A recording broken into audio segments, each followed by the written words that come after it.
Hello, friends. Welcome to episode 68 of the Alabama Liberal Podcast. Today we're going to be talking about Millennials to the rescue. Maybe. Now, what that means is that people always kind of put the hopes on millennials that they're going to come through and save the world. And you hear it all the time with environmental activism. Be like, well, don't worry, millennials will clean this shit up. We can just pollute as much as we want to. The economy, millennials are going to have to build a more fair, just version of capitalism after a handful of baby boomers like the Koch brothers have absolutely sucked the foundation dry. It's up to us to solve all their excesses somehow. And if we don't, that's because we're the spoiled and selfish ones. And you see it with politics where people be like, well, millennials now, they're going to have to come through with for Joe Biden. I'm going to kind of question if he really needs their votes, if that's even true. Really kind of question some of the general logic about that. But people may wonder, well, it's Memorial Day weekend. Why the focus on millennials? Why care about that right now? Well, first of all, it's part of our trilogy. This is a callback to, I believe it was episode 46 that said, are millennials different? That's the title, but I think really what we're asking was, are they insufferable? Are they really as bad as people say? Are they really as bratty and as spoiled and as awful as people say? It was an interesting episode. I think 46, probably out of all the first 50 or so, that was probably one of my top 5 favorite ones. I really like that episode a lot and talk a lot about the culture of millennials. And also, it's my birthday. My birthday's coming up, and I'm going to officially be kind of in the mid-30s, right? I'm really getting to be about middle-aged, which is a shock to me. I guess everybody who's ever existed before me, they find themselves shocked to be middle-aged. I know every generation is kind of like that. The baby boomers were probably surprised to get old. And Dostoevsky, centuries ago, once said, the greatest surprise in a man's life is old age. I'm surprised to almost be in that middle-aged part, and I'm in the mid-30s. There's going to be some of the older millennials are creeping up on 40. I mean, when you start to hit birthdays and start to hit milestones and start to get older, you start thinking about things that are different and the world that I grew up in. When my son was born, he's now 7 years old. When he was born, Barack Obama was in his second term, and my daughter is now 1 year old, and she's in Trump's first term. And the difference is so clear because I've said probably more than you care to hear it. My wife is Nigerian. Her family is Muslim. She is an African immigrant who moved to the United States. And I, of course, am middle American, white guy from a Protestant background, even though I really don't follow religion. But that's a very identical background to Barack Obama that my son has. One parent is African and of a Muslim background, even though it may be non-practicing, and the other parent is white, middle American. He had a pretty identical background to Barack Obama, and that was an inspiring figure for him to look up to and a role model for him to emulate. There was something about him, gee, I wonder what it could be, that drove the right wing crazy, that there was nothing he could do to catch a fair break. But seeing the world that my son had, where it was at least the president looks like him or has a similar background to him or could have, and then seeing my daughter now where Trump is the president and he's just a fucking animal. I mean, every day kind of worse than you think it ever could be. I mean, I know in the last episode I pointed out all the missteps he had made in just the day before I recorded. Well, here it is, a different day, and it's Memorial Day weekend. What has Trump done Memorial Day weekend? He retweeted all these offensive tweets about Stacey Abrams is Shamu, Nancy Pelosi is a super skank, she'd look better with her mouth taped shut. That's what he's hard at work doing at a time that 100,000 Americans are dead. He's picking Twitter fights with women, dissing people in the most absurd way. You would think he's running against Nancy Pelosi or Stacey Abrams and not really even Joe Biden. Like, that's not even really his opponent. And that's probably a strategy, I would assume, because they've polled it and said, well, you know, people kind of like Joe Biden, and if you can make him seem more like a puppet of these powerful women that they're afraid of, then you can really kind of drive that home. We're seeing kind of a really classless piece of shit for president, but at least he's handsome. You know, at least he's got his looks. I mean, I think that's the most underrated thing about Trump is just how good looking this guy is. I mean, really, he's just luxurious head of hair, and he's in such good shape, and he's so young and fit and handsome and good looking. And I tell you, man, I'd give anything to look at that P-tape. Just looking as handsome as he possibly can. Boy, what I wouldn't give to look at. I tell you though, I really, all kidding aside, I would love to see him and Melania have sex because I just can't even picture it. I can't imagine it. Like, I just picture Melania laying there just absolutely doing nothing and just counting the seconds till it's over, and then Trump, he's a two-pump chump if I've ever seen one, like him grunting. And that's one sex tape I actually would watch just for the pure, almost medical value, almost like people watch dissections on TV or leopards that attack gazelles on the prairie or something like that. There would almost be a morbid fascination of that. because I can't picture it. I just can't picture those two really together. I mean, they have all the chemistry of people who met at a bus stop and they just sort of ran into each other. I think this half the reason Trump keeps Bill Barr around is just so he can feel physically superior to somebody. He feels better looking than somebody else in the room, and that's why he keeps Bill around. Bill is the fat henchman that Trump's always wanted, and he's found his Ed McMahon. He's found his Andy Richter, his sidekick that does whatever he says, and Trump's probably in the White House being like, Barr, get in here. You know, he probably don't even call him Bill or Bill Barr. He just calls him Barr and screams it out. And he's like, yes, boss, what is it? He's like, I need you to find me some evidence against Obama for this conspiracy that I fabricated and made up completely. Can you do that for me? But yeah, sure, anything you need, boss. When I look at my daughter, who's 1 year old, you see the most openly sexist president. I mean, all the presidents have been men, but Trump, who's the most openly sexist and misogynistic, he spends Memorial Day weekend tweeting garbage about women and just attacking them and going after their physical appearance. And he's always going after a couple of things. He's always going after psycho this, crazy that, and somebody's physical appearance. He's retweeting a lot of stuff about, like I said, Stacey Abrams' weight, or how Nancy Pelosi looks like she uses denture cream, or she's that old. Nancy Pelosi is not much older than Trump himself. Talking about age that we talked about earlier, they're basically the same age. I think she might be 5 or 6 years older than he is or whatever, but I mean, they're really not that far apart. But Trump, he doesn't view himself. This is what you find with kind of like these immature playboy types, and possibly where I'm kind of thinking, hey, I'm younger than I really am. You know, Trump, I think he lives in that mode, because everything he says is, oh, you got crazy old Bernie, look at that old fucking fart, you know. And then Joe Biden, he's like, yeah, old Joe's got dementia over there, and Hillary, she's low energy Hillary can't even be president. She's gonna faint at a 9/11 memorial. Hey, look at Hillary, she got pneumonia, the dumb bitch. Can you believe she got sick?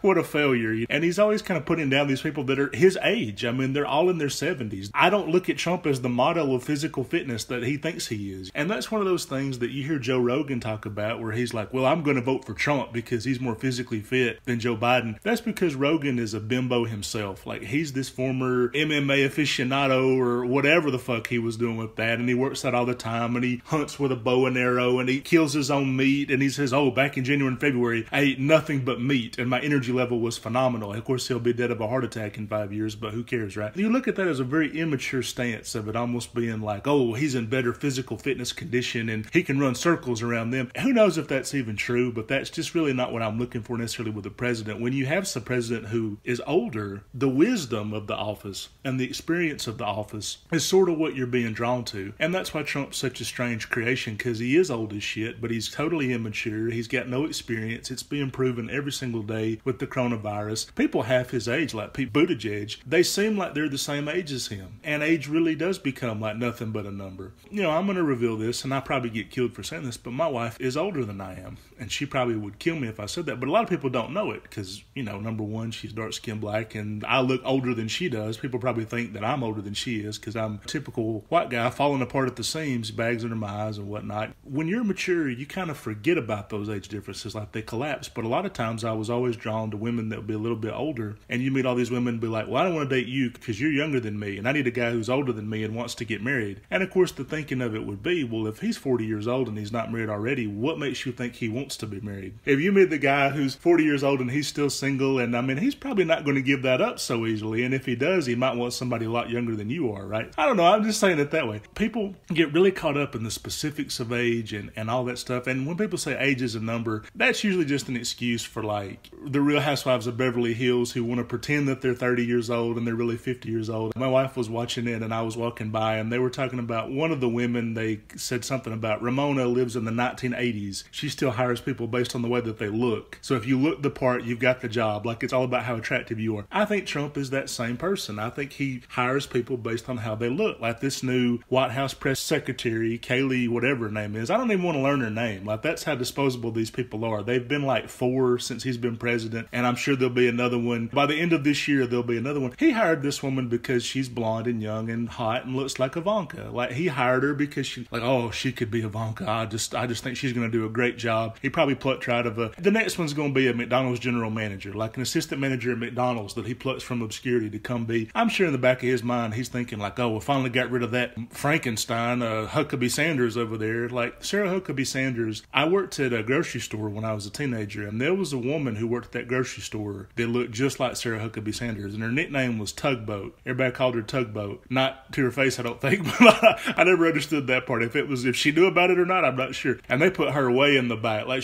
I think she worked in the butcher department, actually, chopping up the meat or whatever like that. But Sarah Huckabee Sanders has got that same bruiser, like, not just her physical appearance, it's kind of her attitude. Like, she's a brawler. Like, she's ready to fuck you up if you cross her, verbally, put you down psychologically. A lot of times when she's talking to reporters, it was like a mental game almost. There was a sadistic streak. And this new one, I think her name's Kaylee something or other, but I mean, since there's going to be another one in 6 months, I almost don't find that there's a point learning these disposable people that he brings in, like Scaramucci, for 2 weeks, and then Scaramucci, because he worked at the White House for less than a month, he's able to be on CNN talking insane bullshit all the time. Why is Scaramucci, this is a side tangent, but why is he out there on TV all the time? Why is he on CNN in Real Time with Bill Maher like he's an expert on anything? I could walk off the street and go in the studio and know as much as he does. Trump doesn't know him. He doesn't talk to him. He worked for him for less than a month. He fired him. And everything he said has been wrong. But like, you know what? Trump, he's going to resign by March. That was Scaramucci's big prediction. He said he's going to resign by March because he doesn't want the disgrace of being impeached. When the impeachment didn't work out, he said, oh, but you know what? He's not going to run for a second term. He's going to step down, and he's not going to go for a second term because he doesn't want to lose. Trump's the kind of guy, he doesn't want to lose. That's not happened. That was supposed to happen in March, Scaramucci said. Every single day, Trump's doing the exact same bullshit he was doing before. Then he flips back and says, but you know what? Because of the coronavirus, he's now a wartime president. So now he's going to be able to be reelected because he's a wartime president. Oh, wait, his poll numbers have tanked and Joe Biden's up a lot. You know what I said, wartime president? What I meant was he's out the door because he's going to be like Herbert Hoover in a recession. So Trump's gone. In 6 weeks, Trump's poll numbers will be up again, and Scaramucci will be talking about it's going to be 3 terms of Trump. Everything he says is wrong. He has no insight into this shit. He's just trying to get paid and make money off of it. Do you really want to give a guy like Scaramucci that much money? Can't you put me on the same shows and be like, well, you know what, Alabama liberal, at least we feel good about where our pennies are going necessarily. He'll work for anything. Alabama liberal, he doesn't even want to get paid. He'll show up for craft services.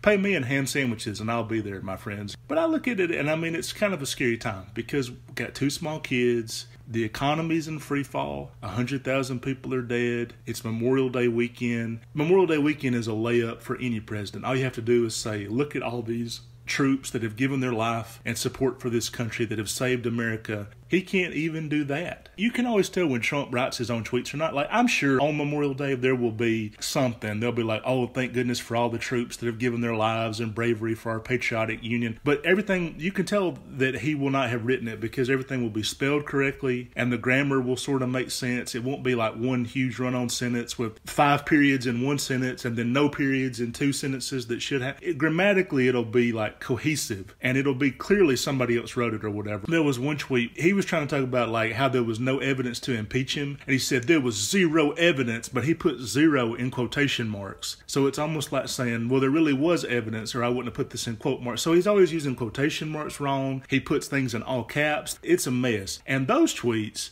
you can tell he writes them. And those are always the ones where he's shit-talking somebody and going after them and clobbering them. It's been interesting to watch in the past week where he's going after Jeff Sessions. So now Jeff Sessions is on the run from Trump, this big bully monster. And then right behind Trump is Ann Coulter, who's now going after him. He creates all these divisions even within the Republican Party. Maybe they'll be glad to get rid of him at a certain point because Republicans don't really need to be president. Their whole agenda is saying no to everything. They're not trying to add anything. Their agenda right now is the same as it's been for a century. That's where they live. That's the mindset they live in, is like before Teddy Roosevelt was president and ruined everything in their minds, right? You listen to people like George Will talking, he goes back to fucking Woodrow Wilson. He's lost in the past. I mean, he's not talking about take us back to the turn of the century 2000. He's talking about 1900, take us back to the turn of the century. And Grover Norquist, the same thing. And the Koch brothers, the same thing. You see all these libertarians that really don't need to control the presidency to get everything they want because they're just trying to keep anything from happening. They're just playing defense. They're just saying no to everything and blocking it. So you have to wonder if some of these people even really want Trump to be reelected for president. But a great book that I recently just read, because, there's a lot of time on our hands with coronavirus, is called Dark Money. Some of you might have read it. It's the definitive history of the Koch family,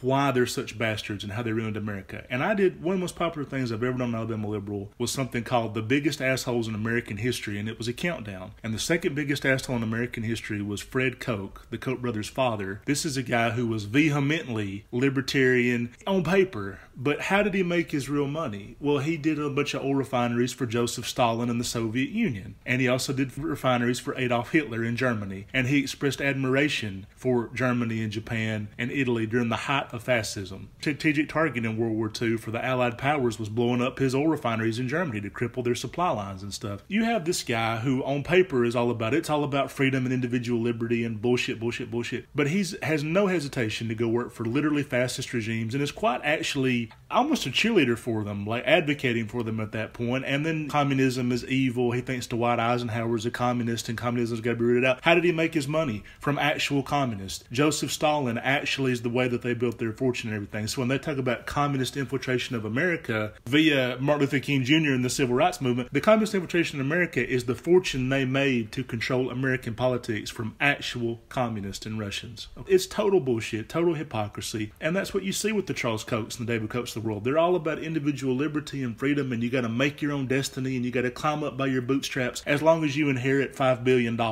I mean, every single person in their circle is an heir to a fortune. Betsy DeVos and Richard Mellon Scaife, who was the nephew of Andrew Mellon. All these godfathers of the new right wing and the libertarian movement, they're all billionaire heirs. And what it really comes down to is they just don't want anybody standing in their way. Charles Koch was sued dozens of times for EPA infractions and tax dodging and cheating his brother out of a company. There were 4 Koch brothers, but one of them got blackmailed out of the company because he was gay and they threatened to expose him. Then another one got cheated completely. Basically, all these different things, it's just because he's an outlaw. It's because he's a crook. And that's why they want to get rid of all the laws. He doesn't really have a problem with laws when they benefit him. Once he's at the head of a libertarian movement that he controls fully and is funding different politicians to write laws in his favor, he doesn't have a problem with that. He talks about crony capitalism when it's for the people that are not on his team and not on his corporation, but when it's in favor of his and what he wants, it doesn't matter, and he's fine with that. So it's all bullshit. People that are so anti-authoritarian, they're fine with it once they're the authoritarians. And that's like Trump. Exactly the same. The only reason that he doesn't get along with the Koch brothers is because they're too similar. But at the same time, they're bankrolling him because they basically believe in the same things, like Betsy DeVos being the Secretary of Education and trying to dismantle the public school system. Also, segregation of the races, which is something that I believe Trump and the Kochs are quite similar on. So even though there's this public feud of it being like, well, he's standing up to him, it's all personality.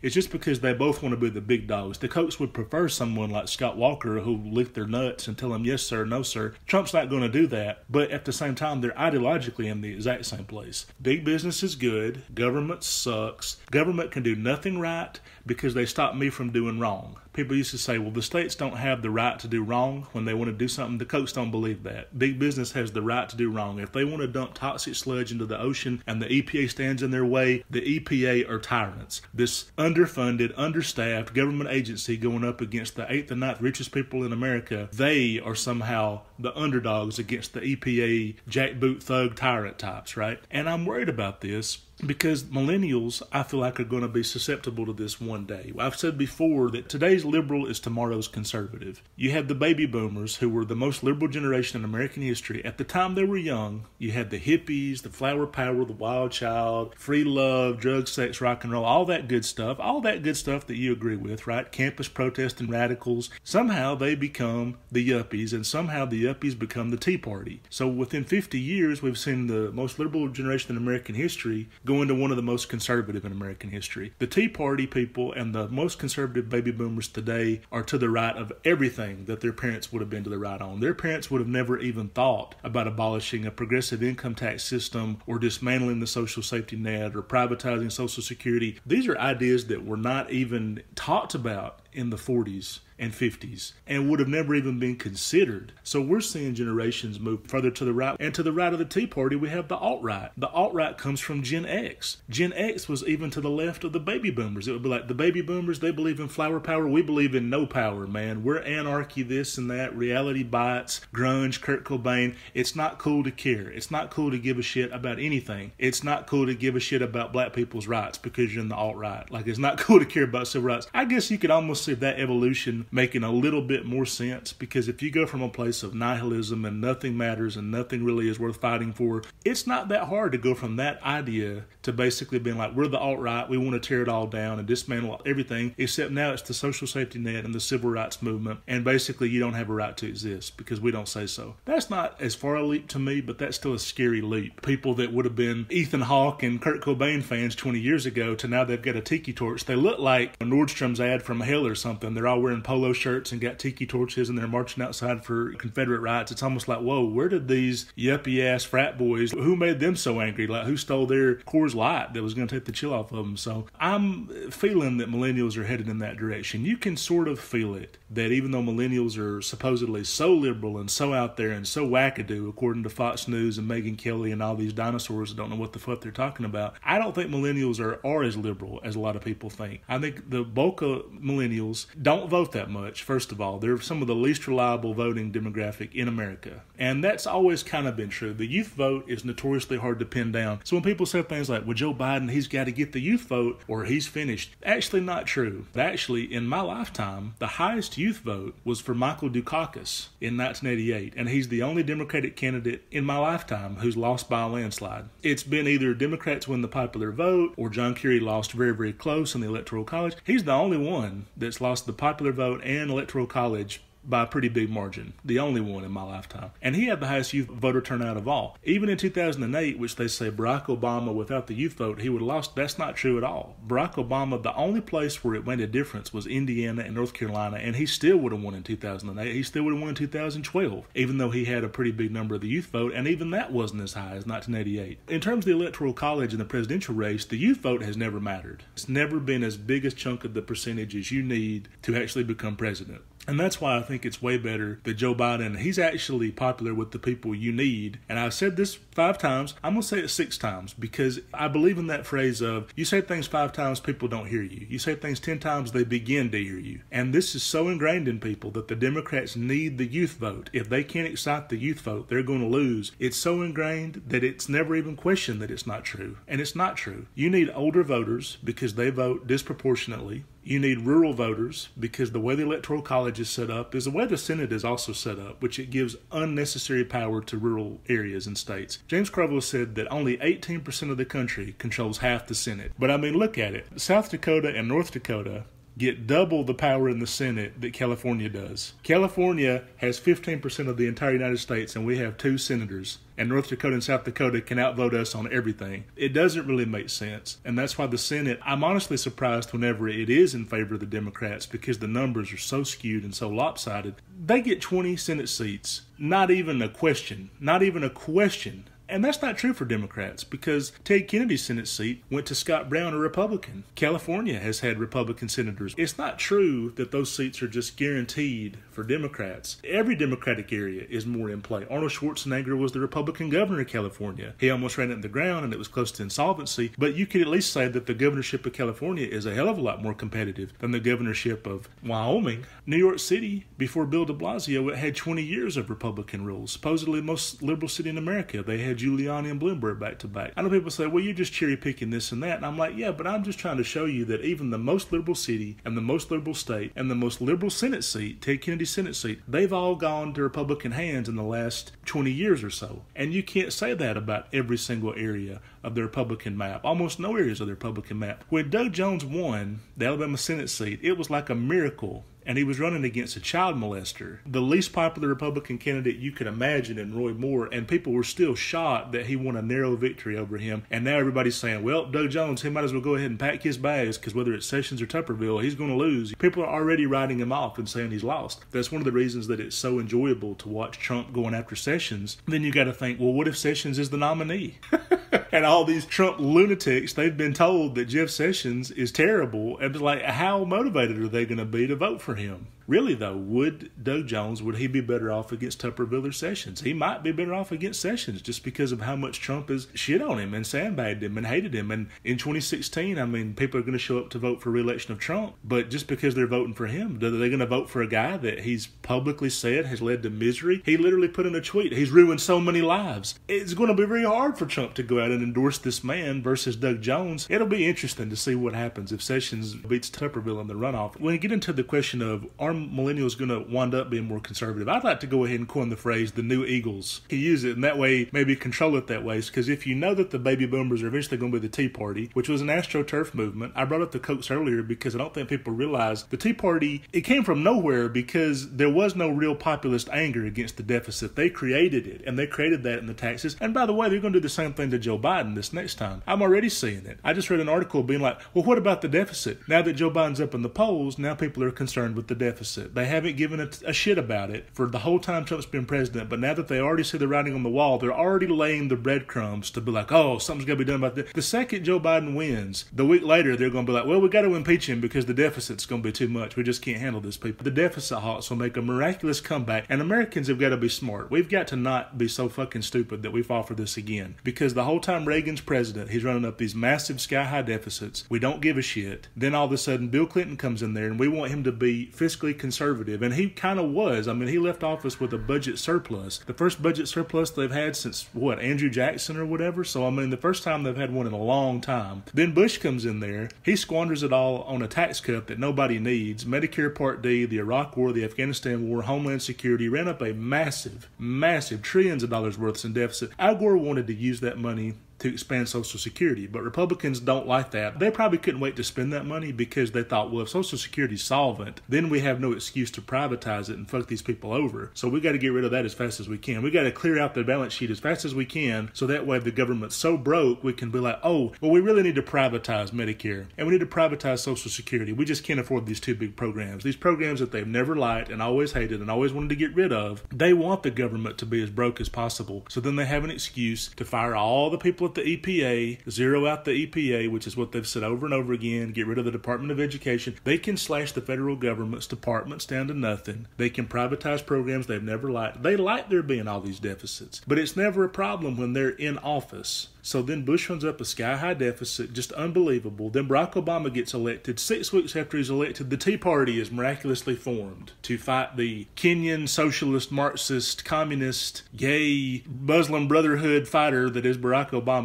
President Black Panther that scares the hell out of him. He's got to be stopped at all costs, even though Obama's really Cliff Huxtable. He might as well have been wearing a Cosby sweater. Barack and Michelle Obama, the dirty secret is there's nothing offensive about them. I don't think of them as just like radical or subversive or offensive in any way. There's no atom in their bodies that's offensive but they paint them out that way so that they can get the Tea Party going and be worried about the deficit, and the deficit's got to be done and all this shit about spending. Trump becomes president and they don't care again. The Tea Party has disappeared. The spending is massive. There's going to be trillions of dollars. It's amazing to me that all these people at the Kochs, they scream socialism. If you even say, well, we should try to make Social Security solvent, you're a socialist. Get the fuck out of here. Now Trump's saying we got to give $1,200 in direct payments to Americans because I fucked up and didn't shut the country down and didn't know what I was doing. So now we basically got to give them fuck up bucks, $1,200, and that'll secure my reelection. Yeah, that sounds pretty good. I mean, universal basic income, that's a liberal idea, and they call that communism or socialism, and they call that crazy mau stuff. And yet universal basic income is basically what's being floated because now we need it because the economy's been shut down so long. It's amazing to me that now there's no cause of socialists. But like Trump, he's a fucking socialist. He's crazy. Same way with Bush. Bush bails out the banks. Nobody gives a shit. Obama bails out General Motors. It's government motors. You should have let socialist motors. You should have let them fall. What's next? Controlling the means of production? Okay, Stalin. Okay, Barack Stalin. That sounds great. We're seeing the hypocrisy layered over and over again. The Koch brothers' father, Fred Koch, makes his money with literal Russian communists so that he can come back to America and call Eisenhower and all these Democrats communists and socialists that are undermining America somehow. Then his sons, whose entire fortune is based off doing deals with actual communists, they call Barack Obama a communist because it's something he wants to do, and then that same reservation disappears when Trump wants to basically buy votes and we desperately need a stimulus to go out there. Nothing is said about that. It's bullshit. It's all crazy and it's all crap, and it's going to start up again. When Joe Biden becomes president, there will be a new deficit hawk talking about we got to somehow stop the recession that Trump has started while simultaneously doing something about the deficit. This was the same impossible task they gave Bill Clinton and the same impossible task they gave Barack Obama, and they're going to ask Joe Biden to do it again. A Democrat's entire term is spent cleaning up a Republican shit show. That's all they get a chance to do, because Republicans always, well, there's a massive recession at the same time that we run up a sky-high deficit. What are you going to do about it?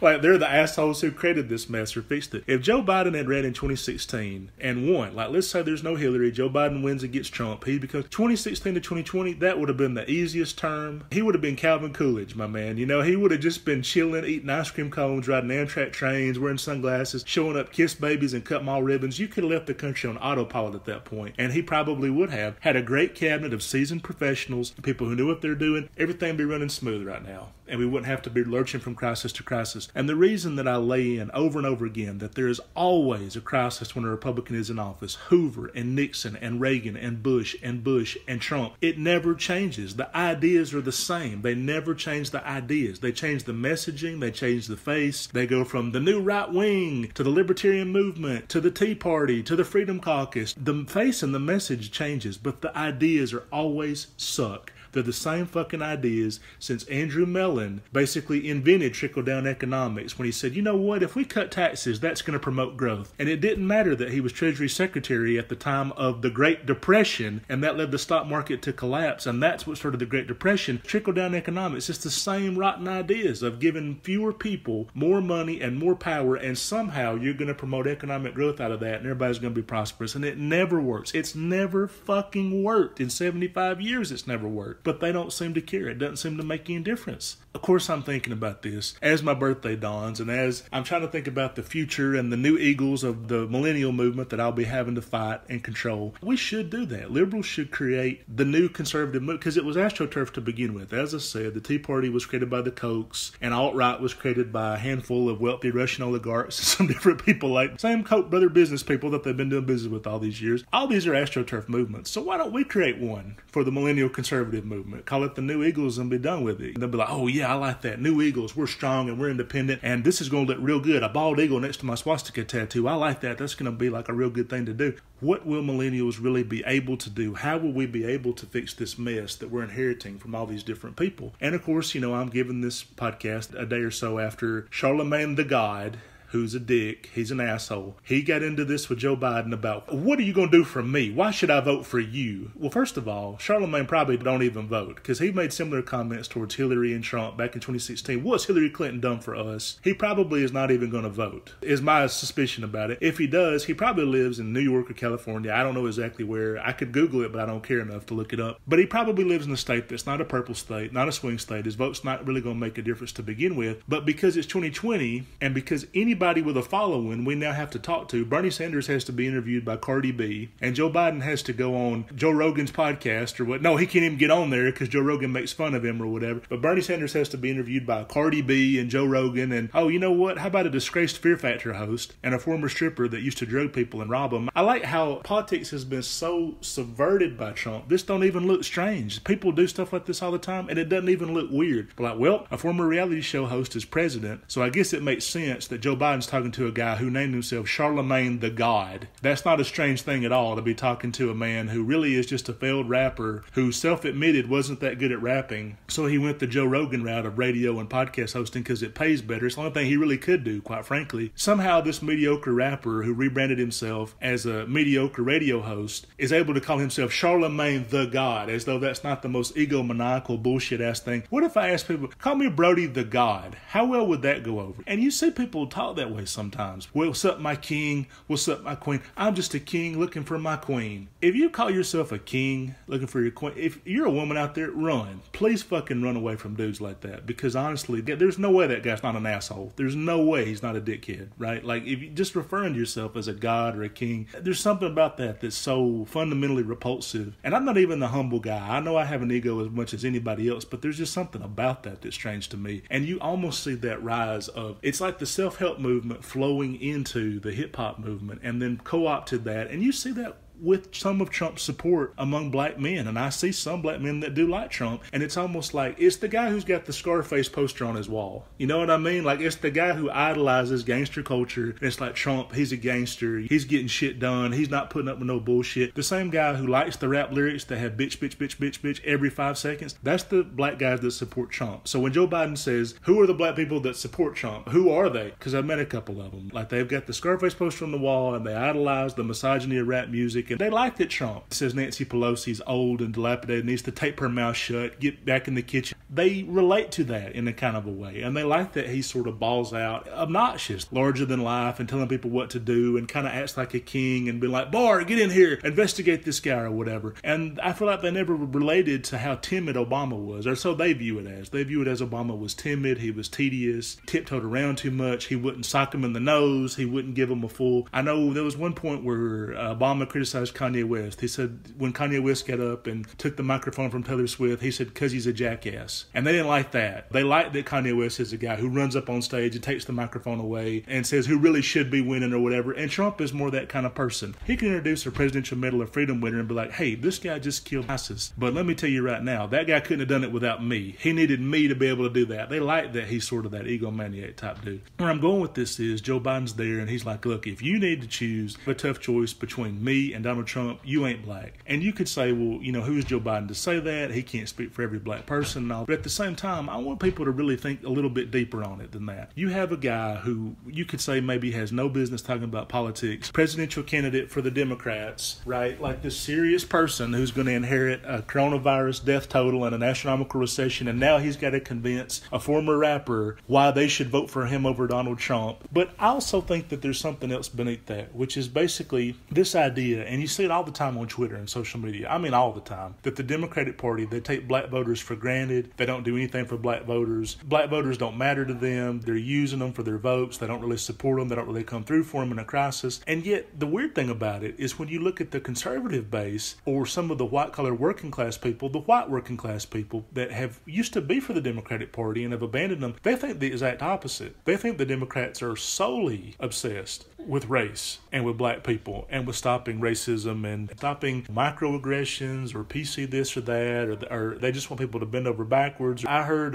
Mark Lilla, who wrote the book Once a Future Liberal, that liberals have gone hysterical on the topic of race. Andrew Sullivan says the same thing. I think that that's an exaggeration. I think with Andrew Sullivan, you know, some of the stuff he says, it's over the line. I mean, he really shouldn't be talking the bullshit that he talks about. He's talking about a community that he has no real knowledge of, and he talks about them a lot. Everything is like, oh, now I'm a racist, you know, and all this stuff. And it's like, well, why do you seem so focused on it? If you're not a racist, you sure seem focused on people that you have no connection to and no knowledge of and no real interactions with, quite frankly. I do think that's an exaggeration, and I don't believe what they're saying about that, but I have heard that so many times. Growing up in Alabama, there'd be so many, I'd say like poor white kids, redneck kids, or whatever you want to call it, but I mean, not all of them are rednecks. Some of them just don't have a lot of money, and they're pretty cool people, but they'd be like, the Democratic Party, they're for black people. That's just who they are. That's who they care about. They like these welfare bums and this. Again, I don't think that's a total mischaracterization. I don't think that's true, but that's what they believe, that the Democratic Party almost exclusively caters to black people. And Lyndon B. Johnson, of course, once he signed the Civil Rights Act, he said, we've lost the Southeast for a generation. And they lost the white working class.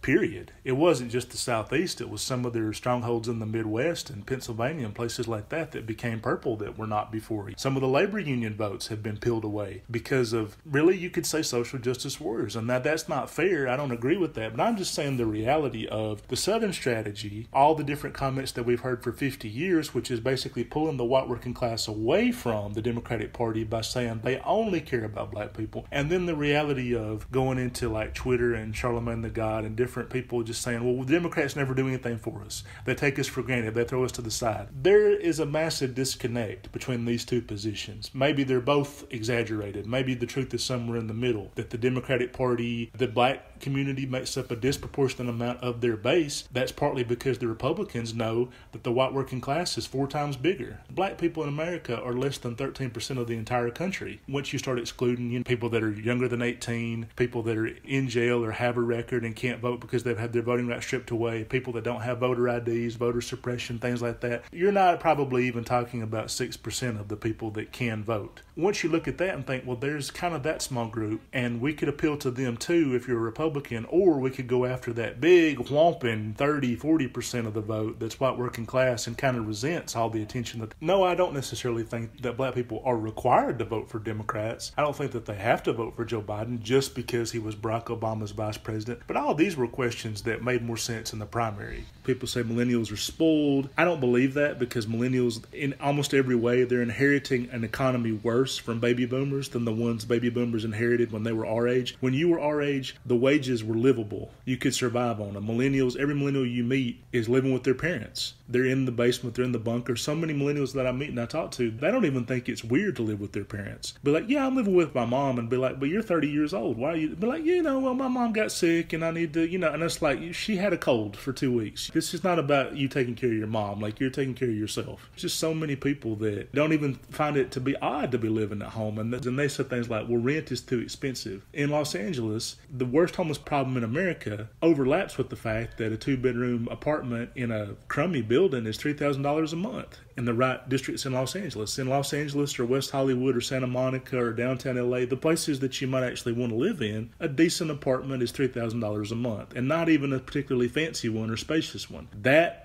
goes hand in hand with a homeless crisis. You can't have one without the other, and people are not putting those together. Why does LA have the worst homeless population in America? I don't know, probably because it's massively sprawled out, only a handful of zip codes are really desirable to live in, and the rent is sky high in those places. That might have something to do with it, I would think. But so when people say things like millennials are spoiled, that's not really true. The economic reality is worse. They say millennials are obnoxious, they're so out in your face. Megyn Kelly said, we've never seen a generation that wants to tear down the one that came before it. I don't know what the fuck she's talking about. She must have lost her mind. Baby boomers were all about tearing down what came before them. It was all about that once they became of age and in college. They literally spit on Vietnam veterans. Vietnam veterans had no choice in the matter. They could dodge a draft and be criminals, or they could go to Vietnam. They didn't have a choice, most people that were there. They were literally drafted, and they would come back and be called baby killer and get spit on and be very disrespected. No millennial has done that to an Iraqi or Afghanistan service member. You see an Iraqi or Afghanistan service member, I'll buy you a beer, you can have my seat on the airplane. Never been a story of an Iraqi veteran wants to come talk at Berkeley and they say, no, fuck no, you can't come, and spit on him. And he's not even drafted. Like, he's joining specifically sometimes to fight in those wars. And I'm not saying that they should be disrespected. They should not be. I'm not saying that at all. In fact, the only person talking about disrespecting veterans is the current president, President Bone Spurs, as John McCain called him, because he's a pussy and he never wanted to fight. I fully respect people that serve in the armed forces and do the jobs that a lot of us don't want to do, quite frankly. But I'm just saying the differences in the way that millennials have treated our veterans versus the way baby boomers treated theirs is daylight and dark. And so I don't totally agree with the fact that millennials are the most disrespectful generation that has ever existed. And then you come up with the idea of it being like, well, yeah, but the campuses, those are the real problems. Those are radicals. Cornell University had a hostile takeover. Their Africana Studies Union, 80 of them had guns and took over a building on their campus. Cornell University had literally almost a race riot until the president said, okay, we'll give you all your demands and we'll give into that. I must have missed the story on the news where the UCLA Drama Arts Club picked up guns and stormed the campus. This is bullshit. I'm sorry, but there's nothing that millennials or Gen Z are doing that is that different. Really, it's watered down compared to what baby boomers and Gen X did before us, especially baby boomers. Baby boomers, you could look at the Manson murders. You could look at, like I said, the arm taking of Cornell. You could look at the Black Panthers getting into confrontations with the police, the Weather Underground. You could look at the group that kidnapped Patty Hearst. You can't find millennial equivalents of these groups. No, that's not true. Antifa has not kidnapped the Koch's granddaughter and then brainwashed her into one of their messengers or something like that. That has not happened. And you can't really draw a good comparative equivalency. It's just that we forget. We forget the 1960s for what they really were. The Kennedy assassination, the Martin Luther King Jr. assassination, the race riots, Kennedy's brother getting assassinated, the Vietnam War, the draft, the protest. In the 60s, it felt like the country was coming apart at the seams. Right now, the only reason it feels that way is because of the president. The president wants us to feel that way. He wants us to be divided, but he has to because he knows he'll never get a majority. His whole electoral strategy is not even geared towards getting a majority. He doesn't care about a popular vote. vote. He wants the Electoral College. And he knows that he's got to squeak by getting people as fired up and hated, and we hate you. If you're thinking about Lena Dunham, you're not thinking about him and his fat, worthless, incompetent ass. If you're thinking about Amy Schumer and Chuck Schumer, and he puts them in the same category of being like Hollywood celebrities that disrespect me and crying Chuck Schumer, it's all the same. It's all the same nebulous group. Republicans are trying to convince you secretly control the country. Do I think millennials are going to necessarily pull a rabbit out of the hat in the election? Like, I don't think he necessarily needs them to win. I think older voters are good, reliable, consistent voting bloc, period. If he's popular with them, that's a lot of your swing voters right there, because older voters usually vote Republican, and they're usually the majority of who actually votes. The problem is the American voter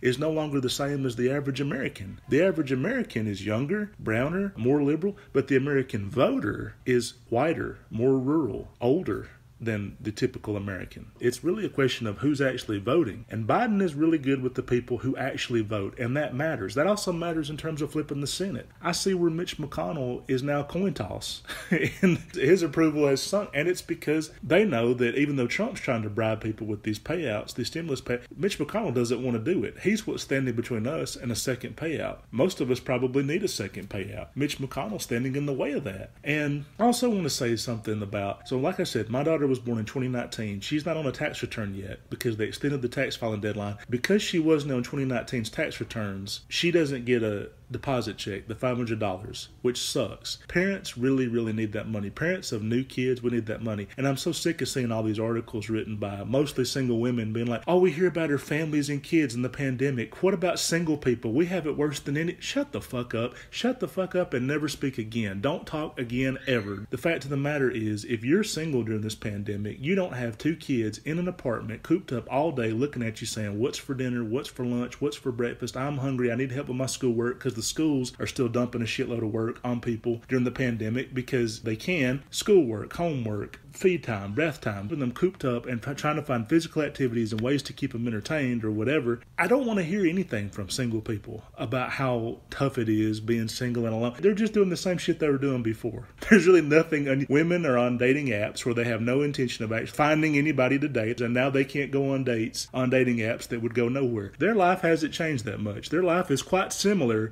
to what it was before the pandemic. But it's because of this, I am a white woman who works for a blog, and I have to talk about every single thing is the worst thing that ever happened to me. 100,000 Americans are dead, and people have small kids that are being cooped up like caged animals and about to lose their minds because it's really not natural to keep a kid indoors for 3 months on end and also not have them do school or their social time or see their friends or whatever else, and have a newborn baby who you don't even get a stimulus check for. Yeah, that's a little bit worse than being like, oh, well, Tuesday night I could have gone out on a date, but I couldn't because of the lockdown. That sucks. The date probably wouldn't go anywhere anyway because I've been single for 10 fucking years, but oh well. It really sucks that didn't happen for me. Do I think that millennials are going to rise up to the challenge on the election? No. Do I think that they're going to rise up to the challenge on the environment? They kind of have to. They literally have to. But at the same time, I made a video about how people should just stop using straws. Don't use straws. You don't need them. They're not necessary. Are terrible for the environment. Put your lips on the glass. Be an adult and drink out of the glass regular. Don't even use a straw. You would have thought I'd said, you should go back to caveman days. You should just wear a loincloth and never use electricity and be Amish for the rest of your life. Something that small of not using a straw got no positive reactions. Nobody was on board with that plan. And I'm like, if not using a straw is literally the least you could do to save the environment and you're not willing to do that, it really sucks. It's scary to think that we could have generation after generation that's just like, well, the environment will collapse around us and we don't have to care about that. So after Generation Z, my son's generation and my daughter's generation is called Generation Alpha. So there's Generation Y, Generation Z, and Generation Alpha.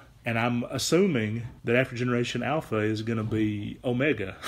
Omega is the last generation for humans, or the last mass generation or something like that. I'm hoping not. I don't want that to be the case. But I'm a little afraid that it will be the case if millennials don't step up. But at the same time, we're going to have to actually get power first. And it's awfully hard to get power when all of our political system and all the billionaires in America and all the money is controlled by people in their 70s. But I did see where Mark Zuckerberg is now the third richest man in America because of all the money he's made off coronavirus. It's pretty sad, but we may have to turn to Mark Zuckerberg to save us. As the only millennial who has any real juice and any real power and a lot of funds, a lot of money, he may have to save us environmentally. Isn't that a scary thought? Okay, everybody. Thanks for listening. I appreciate your time. Stay tuned for episode 69.